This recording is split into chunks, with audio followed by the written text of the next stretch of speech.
মনে করিয়ে দিচ্ছে পারিবারিক সহিংসতা কতটা ভয়াবহ। গত রাত্রে তাকে আমরা কিন্তু থানায় আসসালামু আলাইকুম। শুনছেন সংবাদ শিরোনাম। স্ত্রী শালিকাকে হত্যা করা সেই সামিউল গ্রেপ্তার। এখন শুনবেন বিস্তারিত। ব্রাহ্মণবাড়িয়ার কসবায় শ্বশুরবাড়িতে বেড়াতে এসে স্ত্রী জ্যোতি আক্তার ও তার ছোট বোন স্মৃতি আক্তারকে বালিশচাপা দিয়ে হত্যার অভিযোগে সামিউল ইসলাম নামে এক যুবককে গ্রেপ্তার করেছে পুলিশ। মঙ্গলবার 4 মার্চ বিকেল 3:30টার দিকে চট্টগ্রামের বাকলিয়া এলাকা থেকে তথ্যপ্রযুক্তি ব্যবহার করে পুলিশ তাকে গ্রেপ্তার করেছে। গ্রেপ্তার সামিউল ইসলাম কুমিল্লার ব্রাহ্মণপাড়া উপজেলার জামতলী গ্রামের জাকির হোসেনের ছেলে।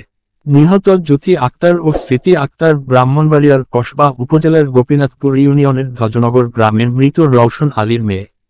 স্মৃতি আক্তার স্থানীয় লিয়াকত আলী উচ্চ বিদ্যালয়ের 7ম শ্রেণীর শিক্ষার্থী ছিল। নিহতের পরিবার সূত্রে জানা গেছে, সামিউল ইসলামের সঙ্গে 1.5 বছর আগে জ্যোতি আক্তারের বিয়ে হয়। স্বামীর বাড়িতেই থাকতেন জ্যোতি আক্তার। জ্যোতি আক্তারের বাবা রওশন আলী মারা গেছেন। তার মা একটি মামলায় কারাগারে থাকায় বাড়িতে থাকেন জ্যোতি আক্তারের ছোট বোন স্মৃতি আক্তার, ছোট ভাই জাহিদ হোসেন। অন্যদিকে বড় ভাই সৌদি আরবে থাকেন। রোববার 2 মার্চ জ্যোতি আক্তার তার স্বামী আমির হোসেনকে নিয়ে বাবার বাড়িতে বেড়াতে আসেন। রাতের খাবার শেষে জ্যোতি আক্তার ও তার ছোট বোন স্মৃতি আক্তার ঘরের একটি কক্ষে এবং আমির হোসেন ও তার শালা জাহিদ হোসেন একটি কক্ষে ঘুমিয়েছিলেন। গভীর রাতে জাহিদ ঘুম থেকে জেগে তার দুলাভাইকে দেখতে পায়নি। ঘরের দরজা খোলা ছিল। পাশের কক্ষে তার 2 বোন অজ্ঞান অবস্থায় পড়ে আছেন।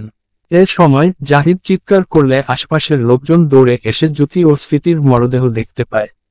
কসবা থানার পরিদর্শক তদন্ত রিপন কুমার দাস বলেন, স্ত্রী ও শালিকাকে হত্যার ঘটনায় আসামি নিহত জ্যোতি আক্তারের স্বামী সামিউল ইসলামকে গ্রেপ্তার করা হয়েছে। তথ্যপ্রযুক্তি ব্যবহার করে চট্টগ্রামের বাকলিয়া এলাকা থেকে তাকে গ্রেপ্তার করা হয়। চট্টগ্রাম থেকে কসবা থানায় তাকে নিয়ে আসা হচ্ছে।